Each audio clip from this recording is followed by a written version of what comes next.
15 বছর বয়সী নাবালিকা অপহরণ ও ধর্ষণের ঘটনায় 20 বছরের সাজা হলো রাজু দাস নামে এক সন্তানের পিতাকে।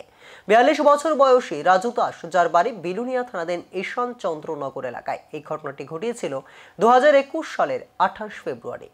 বিলুনিয়া জেলা ও দায়রা আদালতের বিচারক গোবিন্দ দাস বৃহস্পতিবার দুপুরে রাজু দাসের বিরুদ্ধে দোষী সাব্যস্ত হওয়ার পর 6 পক্সো ধারায় 20 বছরের কারাদণ্ড, 10,000 টাকা জরিমানা এবং অনাদায়ে 2 বছরের কারাদণ্ডের রায় ঘোষণা করেন।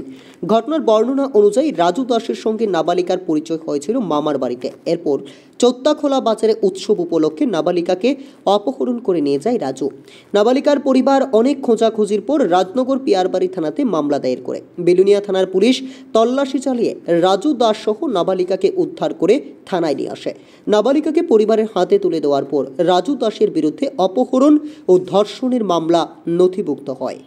আমি Shri Prabhatchandra Dutta, special PP, special court Belonia. আজকে নাবালিকা অপহরণ ও ধর্ষণ কাণ্ডে রাজু দাস নামে এক ব্যক্তিকে আদালতের বিচারক শ্রী গোবিন্দ দাস 20 বছরের সশ্রম কারাদণ্ড দেয় এবং 10,000 টাকা জরিমানা করে অনাদায়ে 2 মাসের জেল, 18 জনের সাক্ষ্য বাক্য গ্রহণ করা হয়।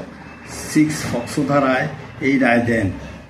এই মামলায় দীর্ঘ 4 বছর পর রাজু দাসের বিরুদ্ধে সাজা ঘোষণা করা হয়।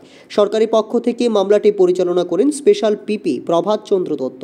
আপনার আশেপাশে এমন কোনো অপরাধ বা অবিচার ঘটলে নির্দ্বিধায় থানায় অভিযোগ করুন। আপনাদের সমাজের নিরাপত্তা নিশ্চিত করার জন্য আমাদের সক্রিয় ভূমিকা পালন করা উচিত।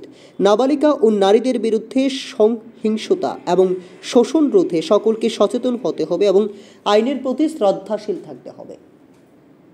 Bureau report, news vigilant.